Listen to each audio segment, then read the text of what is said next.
दोस्तों, आज की कहानी सूरज नाम के एक लड़के की है जो बाइक से जंगल में होकर गुजर रहा था। और फिर जब जंगल में उसकी बाइक खराब हो गई तो उसे एक खूबसूरत लड़की मिलती है जो उसे अपने घर ले जाती है। और वहां सूरज को पता चलता है कि कोई इंसान नहीं बल्कि कुछ और ही है। तो दोस्तों, कहानी को शुरू करने से पहले आप हमारे इस चैनल को सब्सक्राइब जरूर कर लें, जिससे आपको हमारी कहानी आसानी से मिल सके। चलिए कहानी शुरू करते हैं। रात के 1 बज रहे थे। चारों तरफ गहरा सन्नाटा था। सूरज अपनी बाइक चलाते हुए घर की तरफ जा रहा था। तभी रास्ते में उसकी बाइक खराब हो गई। आसपास का माहौल बहुत सुनसान था। रास्ते में ना तो इंसान दिखाई दे रहे थे, ना ही जंगली जानवर। सूरज बाइक से उतरकर अपने आसपास का माहौल देखने लगा। चारों तरफ गहरा अंधेरा था। उसे ठीक से कुछ दिखाई भी नहीं दे रहा था। तभी अचानक बारिश ने दस्तक दी। हल्की हल्की बारिश की बूंदें सूरज के चेहरे पर गिरने लगी। ठंडी ठंडी हवाएं बहने लगी थी। सूरज को अब बहुत ठंड लगने लगी था। सूरज बारिश से बचने के लिए अपने बाइक को धक्का देकर पैदल ही आगे बढ़ाने लगा। सूरज अपने मन में सोचने लगा कि आसपास रुकने के लिए एक घर मिल जाता तो अच्छा होता। बारिश होने की वजह से रास्ते में पानी भर गया था। तभी अचानक सूरज का पैर लड़खड़ाने से वह रास्ते में गिर जाता है। उसकी बाइक भी रास्ते में गिर जाती है। सूरज के पैर में चोट लग जाती है। तभी अचानक जंगल में से किसी के रोने की आवाजें आने लगती है। सूरज जंगल की तरफ देखता है तो उसे एक काला साया दिखाई देता है। सूरज डर जाता है और वहां से भागने की कोशिश करता है, पर सूरज के पैर में चोट लगने की वजह से भाग नहीं पाता है। सूरज हिम्मत करके कुछ दूर चला ही था कि तभी अचानक सूरज पीछे मुड़कर जंगल की तरफ देखता है तो वहां कोई भी नहीं था। अचानक बारिश तेज होने लगती है। सूरज सुनसान रास्ते में पैदल चल रहा था। तभी अचानक एक गाड़ी आकर सूरज के सामने रुकती है और उस गाड़ी में से एक खूबसूरत हाथ निकलकर सूरज को इशारा करता है। सूरज सोचने लगता है कि इस सुनसान रास्ते में एक लड़की मुझे हाथों से क्यों इशारा कर रही है। सूरज सोच ही रहा था, तभी गाड़ी का दरवाजा खुलता है और एक जवान खूबसूरत लड़की गाड़ी से उतरती है और सूरज के सामने जाकर खड़ी हो जाती है। उस खूबसूरत लड़की को देखकर सूरज कहीं खो सा जाता है। उसे अपने आंखों पर यकीन नहीं हो रहा था कि इतनी रात को सुनसान सड़क पर इतनी तेज बारिश में एक खूबसूरत लड़की उसके सामने खड़ी है। थोड़ी देर बाद लड़की सूरज से कहती है, आप शायद किसी मुसीबत में हैं। बारिश भी तेज हो रही है, आप पूरे भीग चुके हैं। आप मेरी गाड़ी में बैठ जाइए, यहां से कुछ ही दूरी पर मेरा घर है। आज रात आप वहां आराम कर सकते हैं। सूरज कहता है, ठीक है, चलिए। सूरज उसकी खूबसूरत निगाहों को देखे जा रहा था। उसकी नशीली आंखें सूरज को दीवाना बना रही थीं। सूरज ने उस लड़की से नाम पूछा तो उस लड़की ने अपना नाम रेणु बताया।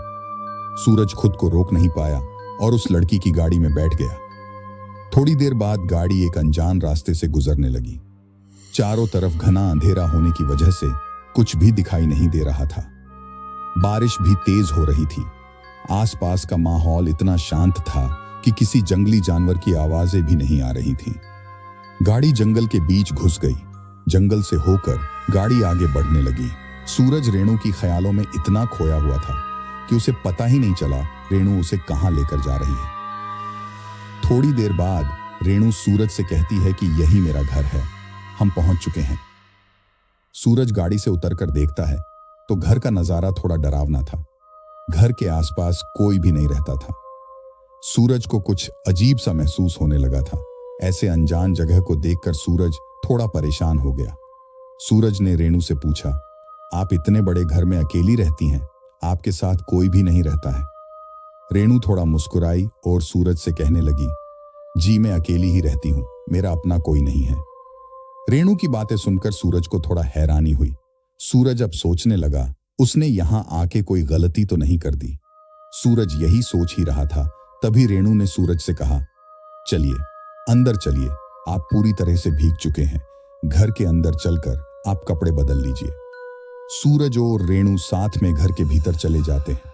जैसे ही घर का दरवाजा खुलता है, अंदर से एक अजीब सी बदबू आने लगती है, जैसे कोई लाश बहुत दिन से सड़ रही हो। इतनी तेज बदबू से सूरज को उल्टी जैसा महसूस होने लगा था। रेणु कहने लगी, आप घबराइए मत, अभी लाइट ऑन कर देते हैं। तभी अचानक कमरे की बिजली जलने लगी। चारों तरफ का नजारा देखकर सूरज भौंचक्का रह गया। घर अंदर से बहुत खूबसूरत था। दीवारों में बहुत बड़ी बड़ी तस्वीर लगी हुई थी। घर के अंदर महंगी महंगी लाइटें जल रही थी। घर देखने में महल जैसा लग रहा था। सूरज हैरानी से उस घर की तरफ देखना लगा। तभी रेणु कहने लगी, आप ऊपर के कमरे में जाकर कपड़े बदल लीजिए, नहीं तो आप बीमार पड़ जाओगे। सूरज ने कहा, ठीक है, मैं ऊपर के कमरे में जाता हूं, तब तक आप चाय का इंतजाम करती तो अच्छा होता। रेणु थोड़ा मुस्कुराई और अंदर के कमरे में चली गई। सूरज जब सीढ़ियों से ऊपर के कमरे की तरफ जा रहा था तो उसे ऐसा महसूस हो रहा था कि कोई उसके पीछे पीछे चल रहा है। सूरज जैसे ही देखने के लिए पीछे मुड़ता है तो वहां पर कोई भी नहीं था। सूरज ऊपर के कमरे में चला गया। ऊपर का कमरा बहुत बड़ा था। उस कमरे में बहुत सारी आलीशान चीजें रखी हुई थी। वहां पर बहुत बड़ी अलमारी भी थी। सूरज कपड़े बदलने के लिए अलमारी खोलता है तो उस अलमारी में बहुत सारे लड़कों के पहनने वाले कपड़े रखे हुए थे। सूरज को थोड़ा हैरानी हुई, क्योंकि वह लड़की इस घर में अकेली रहती है, तो फिर लड़कों के कपड़े कहां से आए। सूरज पहनने के लिए एक कपड़ा निकालता है, तभी अचानक उस अलमारी के अंदर से एक डायरी नीचे गिर जाती है। सूरज उस डायरी को उठाकर पहला पन्ना पढ़ने की कोशिश करता है। पहले पन्ने पर लिखा हुआ था कि अगर आपको ये डायरी मिली है, इसका मतलब आप अभी तक जिंदा हो। इस घर में जो भी आया है सबको मौत की सजा मिली है। आज तक कोई भी इस घर से जिंदा वापस नहीं गया है, क्योंकि ये घर शापित है। इस घर में रहने वाली औरत रेणु एक शापित आत्मा है। इस घर में आप आओगे अपनी मर्जी से, पर इस घर से आप दोबारा कभी भी अपने घर लौटकर जा नहीं पाओगे। मेरा नाम आशीष है, मेरी उम्र 28 साल है और मैं एक पत्रकार हूं। आज से कुछ महीने पहले शहर में अजीब अजीब हादसे हो रहे थे। जवान मर्द शहर से गायब हो रहे थे। पुलिस भी अपराधी को ढूंढ नहीं पा रही थी। मैंने जब तहकीकात की तब मुझे पता चला कि जंगल के सुनसान रास्ते से सभी गायब हो रहे थे। जवान मर्द कैसे गायब हो रहे थे, इस बात का पता लगाने के लिए मैंने जंगल के रास्ते से जाने का फैसला किया। रात के 1 बज रहे थे। मैं एक सुनसान रास्ते में अपनी बाइक लेकर खड़ा हुआ था। मुझे पता लगाना था कि शहर से लोग कैसे गायब हो रहे थे। जंगल का माहौल बहुत ज्यादा शांत था। मुझे थोड़ा डर भी लग रहा था। तभी अचानक एक गाड़ी मेरे सामने आके रुकती है। गाड़ी के अंदर से एक खूबसूरत लड़की बाहर निकलती है और मेरे सामने आकर खड़ी हो जाती है।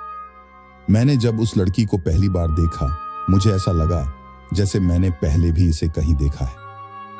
मैं सोच ही रहा था कि तभी उस लड़की ने मुझसे पूछा, आप सुनसान रास्ते में क्या कर रहे हो? आपको कोई परेशानी है तो आप मेरी गाड़ी में बैठ सकते हैं। तभी मैंने उस लड़की से झूठ बोला कि मेरी बाइक खराब हो गई है। इतना सुनते ही लड़की गाड़ी का दरवाजा खोल देती है और मैं गाड़ी के अंदर जाकर बैठता हूं। गाड़ी एक सुनसान रास्ते से होकर जंगल के भीतर जाने लगी थी। मुझे बहुत डर लग रहा था। मैं अपने डर पे काबू रखकर उस लड़की के साथ उसके घर गया। जब मैं उसके घर के पास पहुंचा तो मुझे बहुत हैरानी हुई, क्योंकि आज से पहले मैं कई बार इस रास्ते से गया हूं, पर मुझे घर दिखाई नहीं दिया। सच का पता लगाने के लिए मैंने अपना मोबाइल निकाला और गूगल पर सर्च करने लगा। मेरी किस्मत थोड़ी खराब थी। मोबाइल में नेटवर्क ही नहीं था। लड़की मेरे पास आकर कहने लगी, चलिए अंदर चलते हैं। आज रात आप यही रुकिए, सुबह होते ही चले जाना। तब तक मैं आपके लिए चाय बनाकर लाती हूं। वह लड़की चाय बनाने के लिए रसोई घर चली गई थी। शहर से लोग कैसे गायब हो रहे थे, इस बात का पता लगाने के लिए मैं चोरी छुपे सीढ़ियों से ऊपर के कमरे में चला गया। ऊपर के कमरे में थोड़ा अंधेरा था। मैंने मोबाइल का टॉर्च जलाया और कमरे के अंदर चला गया। उस कमरे से भयानक बदबू आ रही थी, जैसे कोई लाश सड़ रही हो। मैंने जब बदबू का पीछा किया तो कमरे के बाथरूम में मुझे एक लाश मिली, जिसका सर धड़ से अलग था। इतना डरावना नजारा देखकर मैं बहुत ज्यादा डर गया और मैं चिल्लाने वाला ही था, तभी लाश में से एक आवाज आई, भाग जाओ यहां से, नहीं तो तुम्हारी हालत मेरी जैसी होगी। लाश जोर जोर से हंस रही थी। मुझे यह समझने में देरी नहीं हुई कि आज तक शहर में जितने लड़के लापता हुए हैं, उसका जिम्मेदार ये लड़की थी। मैं बहुत ज्यादा डर गया और अपनी जान बचाने के लिए मैं सीढ़ियों से नीचे की तरफ भागने लगा। पर यह क्या घर के सभी दरवाजे बंद थे? मुझे समझ में नहीं आ रहा था मैं क्या करूं। मैं वापस हॉल में रखी हुई सोफे पे आकर बैठ गया। और ऐसा दिखाने लगा जैसे कुछ नहीं हुआ हो। वह लड़की अंदर से एक कप चाय लेकर आई। मैंने चाय पीने का नाटक किया और चुपके से मैंने चाय बाहर फेंक दी। लड़की मुझसे कहने लगी कि आज रात को आप डिनर में क्या खाएंगे। मैं बहुत ज्यादा डरा हुआ था। मेरी गले से आवाज नहीं निकल रही थी। मैंने हाथों से इशारा किया, कुछ भी बना दो।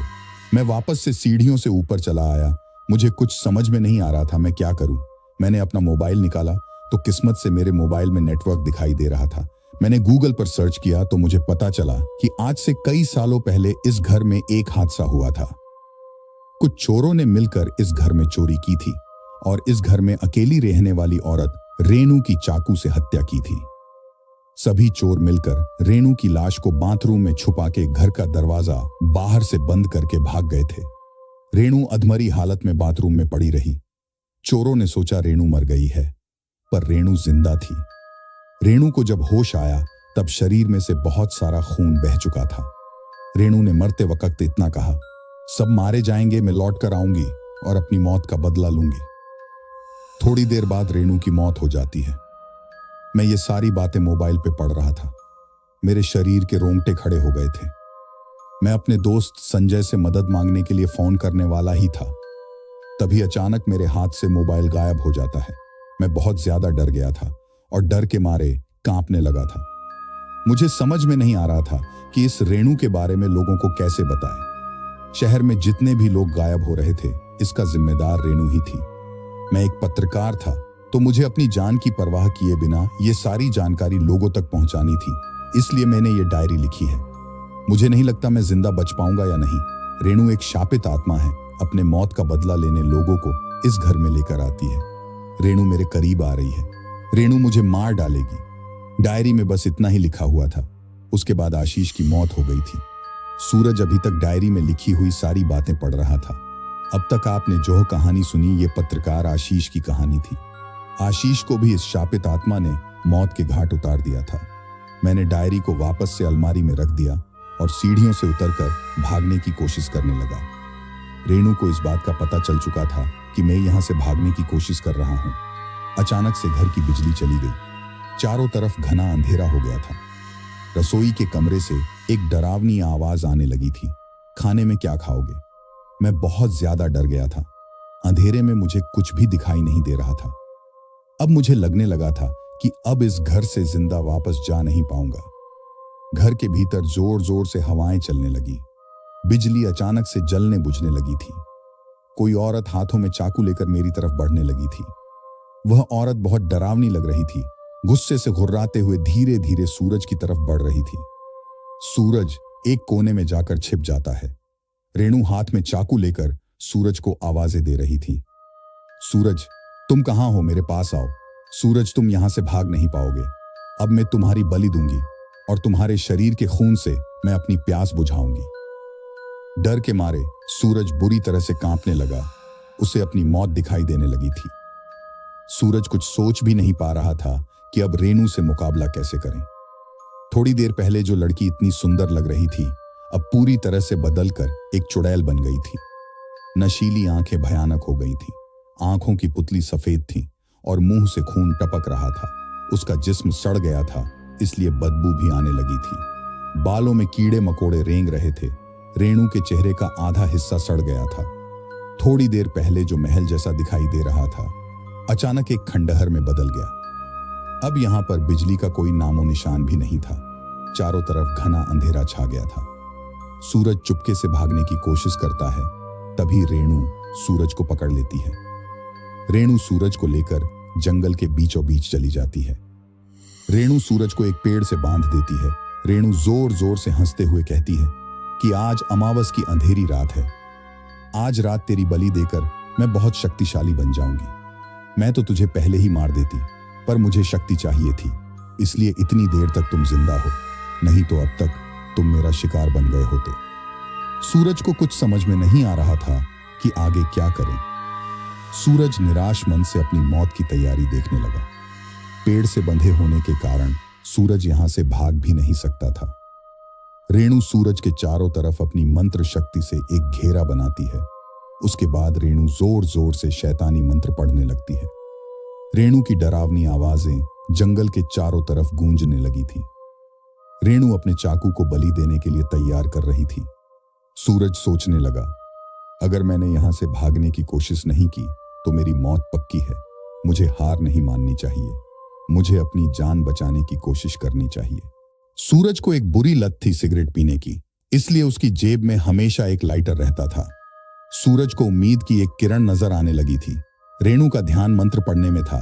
सूरज इसी बात का फायदा उठाकर अपने जेब से लाइटर निकालने की कोशिश करने लगा। बहुत संघर्ष के बाद उसका हाथ जेब में घुसा। सूरज ने जेब से लाइटर निकाली और अपने हाथों में बंधी रस्सी को आग लगा दी। आग लगने की वजह से सूरज का हाथ घायल हो गया था। रस्सी जल गई और सूरज आजाद हो गया। सूरज सोचने लगा, अगर मैं यहां से भाग गया तो रेणु की मौत कभी नहीं होगी। लोगों का कहना है भूत आग से डरते हैं। मुझे इस रेणु को खत्म कर देना चाहिए। अगर रेणु जिंदा रही तो शहर में हादसों का सिलसिला ऐसा ही चलता रहेगा। रेणु चाकू लेकर सूरज की तरफ बढ़ने लगती है। सूरज अब पेड़ पर बंधे होना का नाटक करने लगा। जब रेणु सूरज को चाकू मारने वाली थी, तभी अचानक सूरज अपने जेब से लाइटर निकालता है और लाइटर की मदद से रेणु के शरीर में आग लगा देता है। आग लगते ही रेणु बुरी तरह से जलने लगती है। रेणु जोर जोर से चीख रही थी। पूरे जंगल में रेणु की आवाजें गूंज रही थीं। देखते ही देखते रेणु जलकर भस्म हो जाती है। रेणु के मरने के बाद सूरज तेजी से भागने लगा। भागते भागते सूरज एक सुनसान रास्ते में पहुंच गया और बेहोश होकर गिर गया। थोड़ी देर बाद सुबह हो गई। सूरज की पहली किरण से रेणु नाम का आतंक भी खत्म हो गया था। सूरज को जब होश आया तब सूरज हॉस्पिटल में लेटा हुआ था। रास्ते में बेहोश पड़े रहने की वजह से कुछ लोगों ने मिलकर सूरज को हॉस्पिटल में भर्ती करवा दिया था। सूरज ने कुछ दिनों तक अपना इलाज करवाया और पूरी तरह से ठीक होकर अपने घर चला गया। तो दोस्तों, आज की यह कहानी आपको कैसी लगी जल्दी से कमेंट करके बताएं और साथ ही आप अपना नाम और अपने शहर का नाम भी कमेंट करके बताएं, जिससे मुझे पता चल सके कि मेरी कहानी कौन कौन और किस जगह से सुन रहे हैं। और अगर अभी तक आपने हमारे चैनल को सब्सक्राइब नहीं किया है तो जल्दी से सब्सक्राइब कर लो, जिससे ऐसी कहानी आपको मिलती रहे। जल्द मिलेंगे एक और कहानी के साथ। धन्यवाद।